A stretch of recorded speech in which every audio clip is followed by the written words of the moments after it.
سیدنا و مولانا محمد رسولہ النبی الامین المکین الحنین الکریم الرؤوف الرحیم اما بعد فاعوذ باللہ من الشیطان الرجیم بسم اللہ الرحمن الرحیم قال اللہ تبارک و تعالی فی الکلام المجید والفرقان الحمید قل هل يستوي الذين يعلمون والذين لا يعلمون صدق اللہ مولانا العظیم وقال اللہ تبارک و تعالی فی شان حبیبہ مخبرا وآمرا ان اللہ وملائکتہ یصلون علی النبی یا ایہا الذین آمنوا صلوا علیہ وسلموا تسلیما مولاي صل وسلم دائما ابدا علی حبیبک خیر الخلق کلہم یا رب بالمصطفى بلغ مقاصدنا واغفر لنا ما مضى یا واسع الکرم۔ الحمدللہ تعالی اللہ رب العزت کے فضل و احسان، آقا کریم علیہ الصلوۃ والسلام کی توفیقات کے صدقے سے ہم سب اس ہفتہ وار محفل حمد و نعت درس و بیان میں شریک ہیں۔ دعا ہے کہ اللہ رب العزت ہماری اس حاضری کو اپنی بارگاہ میں شرف قبولیت عطا فرمائے۔ تمام احباب اور سامعین اور ناظرین کو السلام علیکم ورحمۃ اللہ وبرکاتہ۔ آج کی اس مبارک نشست میں جس ٹاپک پر چند کلمات عرض کرنا چاہتا ہوں وہ علم کی فضیلت کے حوالے سے ہے۔ چونکہ 20ویں شب ہے اور خاص طور پر جو ذکر ہے وہ جو مولا کائنات علیہ السلام کی اس شان بے مثال کا ہے کہ جو اللہ رب العزت نے آپ کو علمی مقام و مرتبہ عطا فرمایا۔ اکثر ہم اس پر بات کرتے ہیں جو آقا علیہ الصلوۃ والسلام کا ارشاد گرامی ہے کہ انا مدینۃ العلم وعلی بابوہا، انا دار الحکمہ وعلی بابوہا، وکما قال علیہ الصلوۃ والسلام، میں علم اور حکمت کا شہر ہوں اور علی اس کا دروازہ ہے۔ اس پر چند ایک باتیں آپ کے ساتھ شیئر کرنا چاہ رہا ہوں۔ سورہ زمر میں آیت مبارکہ نمبر 9 میں اللہ رب العزت نے آقا علیہ الصلوۃ والسلام سے فرمایا، قل، اے محبوب صلی اللہ علیہ وسلم آپ ارشاد فرما دیں، هل يستوي الذين يعلمون والذين لا يعلمون، کیا وہ لوگ جو علم رکھتے ہیں اور وہ لوگ جو علم نہیں رکھتے کیا یہ برابر ہو سکتے ہیں؟ یعنی ہرگز ایسا نہیں ہو سکتا۔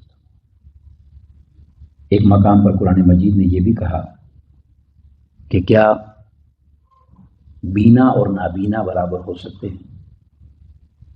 یعنی جن کے پاس بینائی ہے، آنکھیں ہیں، وہ اور نابینا برابر ہو سکتے ہیں؟ تو علم والوں کو بینا کہا اور جاہل اور علم نہ رکھنے والوں کو نابینا فرمایا۔ قل هل يستوي الاعمى والبصير، کیا نابینا اور دیکھنے والا برابر ہو سکتا ہے؟ ہرگز نہیں۔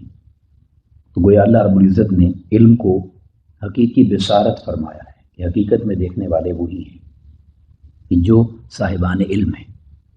اور جب علم کی بات کی جاتی ہے تو یقیناً حقیقی علم وہ دین کا علم ہے، جو قرآن و حدیث کا علم ہے، دین کی تعلیمات کا علم ہے۔ بخاری شریف میں کتاب العلم میں حدیث پاک ہے جس میں آقا علیہ السلام نے فرمایا، من یرید اللہ بہ خیرا یفقہہ فی الدین، جب اللہ رب العزت کسی شخص کے ساتھ بھلائی کا ارادہ فرماتا ہے تو اسے دین کی سمجھ بوجھ عطا فرما دیتا ہے۔ اب اندازہ کریں، آقا علیہ الصلوۃ والسلام فرما رہے ہیں کہ یعنی اگر جاننا چاہیں کہ اللہ نے کس کے ساتھ بھلائی کی ہے تو اس کے دین کے علم سے اندازہ کیا جا سکتا ہے۔ اللہ جب کسی کے ساتھ بھلائی کا ارادہ فرماتا ہے تو اس کو دین کی سمجھ بوجھ عطا کر دیتا ہے، یفقہہ فی الدین، اسے دین کی تعلیم عطا کرتا ہے۔ اور پھر فرمایا وَإِنَّمَا أَنَا قَاسِمٌ وَاللَّهُ يُؤْتِي، اور چونکہ علم کا اصل منبع اور خزانہ دنیا میں تقسیم کرنے والا وہ آقا علیہ الصلوۃ والسلام کی ذات گرامی کو بنایا ہے، تو فرمایا آقا علیہ الصلوۃ والسلام نے کہ جس کو بھی جتنا بھی علم نصیب ہوا ہے اسے میری ہی بارگاہ سے خیرات ملی ہے، کیونکہ تقسیم کرنے والا میں ہی۔ اب اس کے بعد جو بڑی چند ایک احادیث ہیں بڑی ایمان افروز، جس سے ہم یہ اندازہ کر سکتے ہیں کہ اللہ رب العزت نے مولا کائنات علیہ السلام کو کیا بلند مقام علم عطا فرمایا۔ اور یہ پہلی حدیث پاک جو ہے اس میں ام المومنین سیدہ عائشہ صدیقہ رضی اللہ تعالیٰ عنہ یہ فرماتی ہیں کہ مجھے سیدہ کائنات سیدہ فاطمہ الزہرا سلام اللہ علیہا نے یہ فرمایا اور بتایا کہ مجھے، یعنی سیدہ کائنات فرماتی ہیں کہ مجھے آقا علیہ الصلوۃ والسلام نے یہ کہا اور مجھ سے یہ آقا علیہ الصلوۃ والسلام نے فرمایا، اور یہ فرمایا قال لها، یعنی ان نبی صلی اللہ علیہ وسلم قال لها، آقا علیہ الصلوۃ والسلام نے فرمایا زوجتک اعلم المؤمنین، میں نے تیری شادی اور نکاح مومنین میں سب سے زیادہ علم رکھنے والے کے ساتھ کیا، جو سب سے بڑھ کر مومنین میں علم رکھنے والا ہے، تیری شادی اس کے ساتھ ہوئی ہے۔ وہ فرمایا کہ وہ اقدمہم سلما، اور جو سب سے پہلے ایمان لانے والا ہے اس کے ساتھ ہوئی ہے، وافضلہم حلما، اور جو سب سے بڑھ کر حلم نرم خوئی رکھنے والا ہے اس کے ساتھ تیری شادی فرمائی۔ یعنی آقا علیہ الصلوۃ والسلام نے اپنی زبان مبارک سے یہ تین شانیں اور عظمتیں حضور مولا کائنات علیہ السلام کی بیان فرمائی۔ اور پھر اس کے بعد آقا علیہ الصلوۃ والسلام کی ایک اور حدیث پاک ہے، حضرت سلیمان فارسی رضی اللہ عنہ اس کی روایت کرتے ہیں، اور اس میں بھی آقا علیہ الصلوۃ والسلام نے جو ارشاد فرمایا اعلم امتی من بعدی، میری امت میں میرے بعد سب سے زیادہ علم رکھنے والا جو ہے اس کا تمہیں بتانے لگا۔ اور یہ کون کہہ رہا ہے؟ آقا علیہ الصلوۃ والسلام فرما رہے ہیں اعلم امتی من بعدی، میرے بعد میری امت میں جو سب سے بڑا عالم ہے وہ کون ہے؟ تو آقا علیہ الصلوۃ والسلام نے فرمایا علی بن ابی طالب، وہ علی بن ابی طالب ہیں جو میرے بعد میری امت میں سب سے بڑھ کر علم رکھنے والی ہستی ہے۔ آقا علیہ الصلوۃ والسلام کا یعنی ارشاد گرامی ہے۔ اور پھر اس علم کی یعنی وسعت کتنی ہے، اس کی شان کیا ہے، اور اس علم کا مقام کیا ہے، اس پر جو آقا علیہ الصلوۃ والسلام کے الفاظ ہیں حضرت عبداللہ بن مسعود رضی اللہ تعالیٰ روایت کرتے ہیں کہ آقا علیہ الصلوۃ والسلام نے فرمایا کہ وہ عرض کرتے ہیں کہ کنت عند النبی صلی اللہ علیہ وسلم، ہم آقا علیہ الصلوۃ والسلام کے پاس بیٹھے ہوئے تھے، میں بیٹھا تھا، فسئل عن علی، میں نے خود آقا علیہ الصلوۃ والسلام سے حضور مولا علی علیہ السلام کے بارے میں پوچھا۔ اب اس سے پہلے کہ میں اگلی بات کہوں، یہاں ایک لطیف اور باریک نقطہ ہے جس پر آپ کی توجہ دلانا چاہتا ہوں۔ اب حضرت عبداللہ بن مسعود رضی اللہ تعالیٰ نے آقا علیہ الصلوۃ والسلام سے صرف یہ پوچھا کہ مولا علی کی کوئی فضیلت بتائیں، کوئی ان کی شان بتائیں۔ فسئل عن علی، مولا علی کے بارے میں پوچھا۔ تو آپ ذرا اندازہ کریں کہ مولا علی کی بے شمار عظمتیں اور شانیں ہیں، مگر آقا علیہ الصلوۃ والسلام نے جو سب سے اعلیٰ شان اور بلند مقام ہے وہ بیان کیا۔ میں اس لیے یہ بات کہہ رہا ہوں کہ اس سے بڑا کوئی مقام ہی نہیں ہے، کیونکہ اللہ جب کسی کے ساتھ بھلائی کرنے کے لیے جو نعمت عطا فرمائے اس سے بڑی کوئی نعمت ہو ہی نہیں سکتی۔ تو کیا کہتے ہیں کہ جب میں نے پوچھا تو آقا علیہ السلام نے فرمایا فقال قسمت الحکم عشرۃ اجزاء، علم اور حکمت جو ہے، دانائی، بصیرت، نالج، علم جو ہے، اس کو اللہ رب العزت نے عشرۃ اجزاء 10 جز اور حصوں میں تقسیم فرمایا۔ یعنی اللہ رب العزت کی طرف سے جو علم و حکمت عطا ہوتا ہے اس کے 10 حصے ہیں، اللہ رب العزت نے جو علم عطا کرنا ہے۔ وہ فرمایا فَأُعْطِيَ عَلِيٌّ 9 أَجْزَاءٍ، اور اس 10 میں سے اللہ رب العزت نے مولا علی کو 9 حصے عطا فرمائے، 9 أجزاء۔ اور پھر فرمایا وَالنَّاسُ جُزْءًا وَاحِدًا، اور اللہ رب العزت نے باقی لوگوں کو ایک حصہ عطا فرمایا۔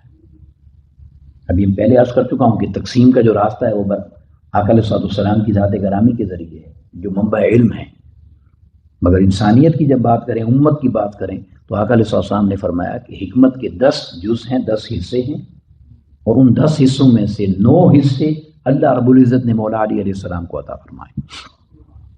اب آپ ذرا اندازہ کریں کہ کیا مقام ہے بلند، حکمت اور عظمت والا۔ اور اس پر اب صحابہ کرام کی بہت ساری دلیلیں ہیں، ہم نے اکثر اس پر بات کی۔ حضور مولا علی سیدنا فاروق اعظم رضی اللہ عنہ پناہ مانگتے تھے کہ کوئی ایسا سوال اور واقعہ پیش آ جائے جس کا حل ڈھونڈنا ہو تو اللہ ہم پر وہ وقت نہ لائے کہ ہمارے اندر مولا علی نہ ہو، کہ ہم اس کا حل نہ ڈھونڈ سکیں۔ مگر میں آج چند نئی باتیں عرض کر رہا ہوں. تو سب سے بڑی بات جو حضرت عبداللہ ابن عباس رضی اللہ تعالیٰ عنہ نے ارشاد فرمائی حضور مولا علی علیہ السلام کے علم اور نالج کے بارے میں، اور یہ وہ ہستی ہیں کہ انہیں آقا علیہ السلام نے فرمایا ہے کہ میری امت کا سب سے بڑا مفسر قرآن وہ حضرت عبداللہ ابن عباس رضی اللہ عنہ. میری امت کا سب سے بڑا حبر هذه الامہ، سب سے بڑا مفسر قرآن، وہ یہ فرما رہے ہیں کہ جمیع ما ابرزتہ لکم من التفسیر، جو کچھ بھی تم نے مجھ سے تفسیر کا سیکھا سنا ہے، یعنی جو تفسیر قرآن مجید کی، یعنی میں سب سے بڑا آقا علیہ السلام نے فرمایا امت کا مفسر ہوں، مفسر قرآن، اور مجھ سے جو تفسیر قرآن پاک کی تم سنتے ہو وہ میں تمہیں بتاؤں میں نے کہاں سے لیا. فرماتے ہیں فَإِنَّمَا هُوَ عَنْ عَلِيٍّ، میں نے وہ سارا نالج مولا علی سے حاصل کیا. ذرا آپ اندازہ کریں جس ہستی کو آقا علیہ السلام امت کا سب سے بڑا مفسر قرآن کہہ رہے ہیں، اور وہ اپنے علم کا منبع جس ہستی کو کہہ رہا ہے، اس کے علم اور مقام کا مرتبہ کیا ہوگا. یہ حضور مولا علی علیہ السلام کی شان ہے.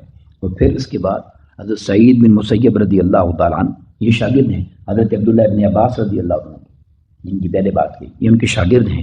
وہ یہ فرماتے ہیں جلیل القدر تابعی ہیں، وہ یہ کہتے ہیں لم یکن احد، کوئی اور شخص ایک بھی ایسا نہیں ہے.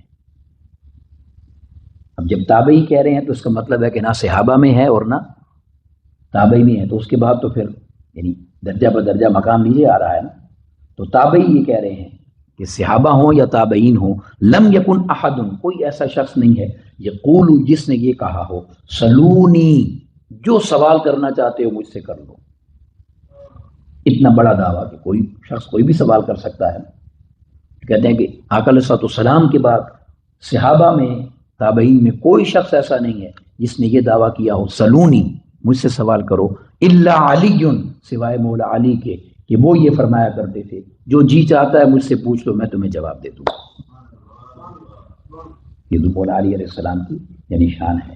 اور وہ کس طرح کہتے تھے اس کا بھی میں آپ کو آپ کے دو فرمان حضور مولا علی علیہ السلام کی اپنی زبان مبارک کی عرض کرتا ہوں.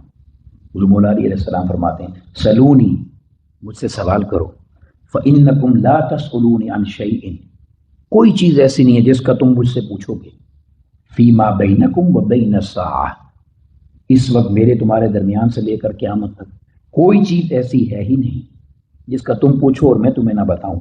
ولا عن فئۃ تہدی مئۃ وتضل مئۃ، اور ایسے فتنے بھی آنے والے ہیں جن فتنوں سے سینکڑوں گمراہ ہو جائیں گے اور سینکڑوں ہدایت پا جائیں گے. فرمایا الا حدثتکم، کوئی ایسا سوال ہے ہی نہیں جو آج کے وقت سے لے کر قیامت تک تم پوچھو اور میں تمہیں اس کا جواب نہ دوں. کون کہہ رہا ہے؟ حضور مولا علی علیہ السلام. اور ایک مقام پر آپ نے فرمایا سلونی قبل ان تفقدونی، اس سے پہلے کہ میں دنیا سے چلا جاؤں پوچھ لو جو مجھ سے پوچھنا چاہتے ہو. اور مگر کیا خوبصورت آپ نے بات فرمائی، فرمایا سلونی ان طرق السماء، مجھ سے آسمانی علم کا پوچھو، آسمانی کائنات کا پوچھو، آسمان کے کناروں کا پوچھو. فإنی اعرف بها من طرق الارض، کیونکہ میں آسمانی کائنات اور آسمانی علوم کو دنیا کے کناروں سے بڑھ کر جانتا ہوں. یہ حضور مولا علی علیہ السلام فرما رہے ہیں. اور پھر کیا فرمایا آپ نے؟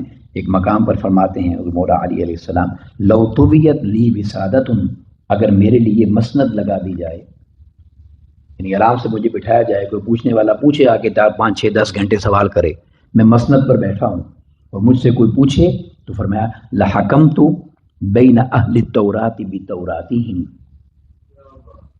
جب تورات والے آئیں اور مجھ سے تورات کا سوال پوچھیں تو میں ان کو ان کے جواب تورات میں سے دوں. پھر قرآنی علم کی بات نہیں ہے. وبین اہل الانجیل بانجیلہم، اور جو انجیل کا مجھ سے پوچھے میں ان کا جواب ان کو انجیل میں سے دوں.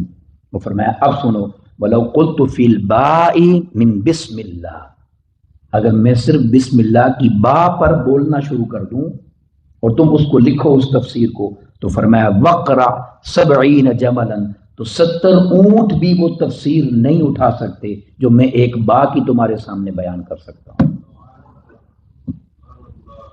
صرف ایک حرف با، یعنی بسم اللہ الرحمن الرحیم بھی یعنی یقیناً قرآن مجید کا خلاصہ ہے نا. جیسے کہ قرآن مجید کا خلاصہ سورہ فاتحہ ہے، اور سورہ فاتحہ کا خلاصہ بسم اللہ الرحمن الرحیم ہے، اور بسم اللہ کا خلاصہ با ہے، اور با کا خلاصہ اس نقطے میں ہے تو یہ مولا علی فرما رہے ہیں کہ اگر میں صرف تمہارے سامنے اس با کی تفسیر کرنا شروع کر دوں تو 70 اونٹ بھی اس کا وزن نہیں اٹھا سکیں گے، اتنی یعنی لکھ دیا جائے اور اتنے اوراق تمہارے پاس ہو جائیں گے۔ یہ وہ علمی شان و مقام و مرتبہ ہے۔ اور میں اس بات کو مکمل کرنے کے لیے 2 بڑی خوبصورت واقعات آپ کے ساتھ شیئر کرنا چاہتا ہوں، جو یعنی عام بیان نہیں ہوتے، کم آپ لوگوں نے سنے ہوں گے، کہ 2 مسائل بے شمار ہیں مگر 2 پر میں آج اس گفتگو کو مکمل کرتا ہوں۔ 2 مسئلے ایسے آپ کی بارگاہ میں پیش ہوئے، بے شمار میں سے کہہ رہا ہوں، کہ جن کا جواب آسانی سے نہیں دیا جا سکتا تھا، یعنی ہر طرف سے نا امید ہو کر لوگ پہنچے تو ان نے آپ سے سوال کیا۔ ایک شخص نے آ کر یہ کہا، فیصلہ کروانے کے لیے 2 گروہ آئے اور انہوں نے کہا کہ ہمارے پاس 17 اونٹ ہیں، 17، اور ان 17 اونٹوں کو ہم نے 3 طرح تقسیم کرنا ہے۔ اب آپ 17 کو 3 پر تو تقسیم کر ہی نہیں سکتے شروع سے ہی، مگر اس کی تقسیم اندر بھی جدا تھی ذرا۔ وہ کہنے لگے 3 تقسیمیں اس کی یہ کرنی ہے کہ ایک حصہ آدھا بنانا ہے، یعنی 17 کو آدھا کریں، نصف۔ 17 کو آدھا بھی آپ نہیں کر سکتے، 8.5 تو نہیں کرنے اونٹ آپ نے۔ اور ایک حصہ اس کا ایسا بنانا ہے کہ وہ تیسرا حصہ ہو، اور ایک حصہ اس کا 9واں حصہ بنانا ہے، یعنی 3 دعوے دار ہیں، آدھا بھی ملنا ہے کسی کو، تیسرا حصہ بھی ملنا ہے، اور 9واں حصہ بھی ملنا ہے۔ تو ہم سے تقسیم نہیں ہو رہی۔ آپ نے فرمایا میں اس کا حل نکالتا ہوں۔ آپ نے اپنے خادم سے کہا جاؤ بیت المال میں سے 1 اونٹ لے کر آؤ۔ 1 اونٹ بیت المال میں سے لایا گیا اور انہوں نے اس میں شامل کر دیا، تو یہ 18 اونٹ ہو گئے۔ اب ذرا آپ دیکھیے گا شان اور علم اور عطا۔ تو 18 اونٹ جب آ گئے تو آپ نے کہا جس کو آدھا حصہ ملنا ہے اس 18 میں سے آدھے اس کو دے دو۔ تو 18 کا نصف کیا بنے گا؟ 9 اونٹ بن گئے، وہ اس کو دے دیے۔ اب 9 اونٹ چلے گئے۔ اب آپ نے فرمایا کہ جس کا تیسرا حصہ ہے 18 میں سے، جس کو تیسرا حصہ دینا ہے اس کو بھی اس کا تیسرا حصہ دے دو، اس کو 6 اونٹ دے دیے۔ 18 میں سے 6 اس کے حوالے کر دیے اور فرمایا جس کو 9واں حصہ دینا ہے 18 میں سے، اس کے 2 اونٹ بنتے ہیں، 2 اس کو دے دیں، 2 اس کو دے دیں۔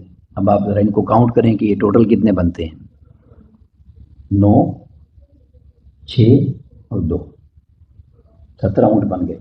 وہ 1 اونٹ جو بیت المال سے منگوایا تھا اس کو دوبارہ بیت المال میں بھیج دیا۔ ایک ایسی تقسیم کی کہ یقیناً آپ کی مجلس میں صحابہ کرام بھی تھے، تابعین بھی تھے، یہ کسی کے لیے ممکن نہیں تھا۔ یہ وہ نالج ہے کہ آپ کہہ رہے ہیں تم کون سا علم ایسا ہے جو مجھ سے پوچھنا چاہتے ہو، سوال کرو اس سے پہلے کہ تم مجھے نہ پاؤ۔ تو آپ نے اس کا اس طرح فیصلہ فرمایا۔ ایک مرتبہ 2 لوگ آپ کے پاس آئے اور انہوں نے بڑا عجیب سا سوال آپ سے کیا، اس کی تقسیم بھی بڑی عجیب تھی۔ تقسیم یہ تھی کہ وہ دونوں کہنے لگے ہم سفر میں جا رہے تھے، مل کے سفر کر رہے تھے اور ہمارے پاس اپنا اپنا کھانا تھا۔ ایک شخص کے پاس 3 روٹیاں تھیں اور دوسرے شخص کے پاس 5 روٹیاں تھیں، 8 روٹیاں ٹوٹل تھیں، 3 اور 5۔ تو وہ کہہ رہے کہ ہم بیٹھے کھانا کھانے کے لیے، اس سے پہلے کہ ہم کھانے کو شروع کرتے تو ایک اور مہمان بھی آ گیا، مسافر تھا وہ بھی آ گیا۔ ہم نے اس کو کھانے کی دعوت دی، اس نے ہمارے ساتھ مل کے کھانا کھایا۔ تو جاتے ہوئے اس نے ہمیں 8 درہم دیے، جاتے ہوئے اس نے 8 درہم ہمیں دے دیے کہ آپ یہ لے لیں۔ وہ شخص 8 درہم دے کے چلا گیا۔ تو اب ان دونوں میں ایک بحث ہو گئی۔ بحث یہ تھی کہ جس کی 5 روٹیاں تھیں وہ یہ کہہ رہا تھا کہ میری 5 روٹیاں ہیں تو میں 5 درہم لے لیتا ہوں، تمہاری 3 روٹیاں تھیں تم 3 درہم لے لو، یعنی مناسب بات وہ کر رہا تھا۔ دوسرے شخص نے کہا نہیں، اس نے 8 ہم دونوں کو دیے ہیں، ہم 4 لیں گے۔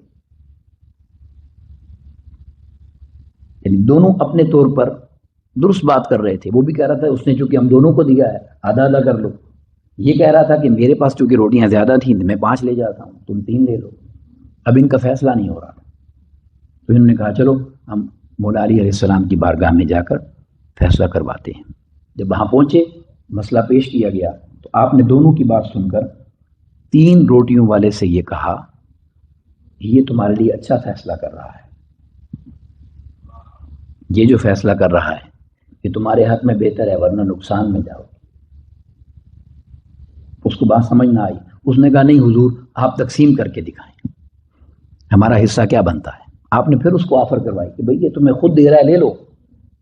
اس نے کہا نہیں آپ تقسیم کریں، آپ تقسیم کریے۔ آپ نے کہا اچھا چلو میں تقسیم کر دیتا ہوں۔ آپ نے کہا بھئی ایسا ہے یہ 5 روٹیاں تمہاری ہیں اور 3 روٹیاں تمہاری ہیں، ہر روٹی کے 3 ٹکڑے کر لو، 3 ٹکڑے بنا لو تو یہ 24 ٹکڑے بن جائیں گے۔ ٹھیک، 8 روٹیوں کے 3 ٹکڑے کتنے بن جائیں گے؟ 24۔ اور ان 24 کو تم تینوں آپس میں تقسیم کر لو، تم تینوں نے کھانا کھایا تو 8 بن جائیں گے، تم تینوں نے 8 کھائے۔ اب انہوں نے فرمایا کہ تمہاری چونکہ 3 روٹیاں تھیں تو تمہاری روٹیوں کے 9 حصے بنے۔ کتنے؟ 9 حصے بنے، تو 8 حصے تم نے کھائے اور 1 حصہ تم نے مہمان کو کھلایا، 1 حصہ تم نے مہمان کو کھلایا۔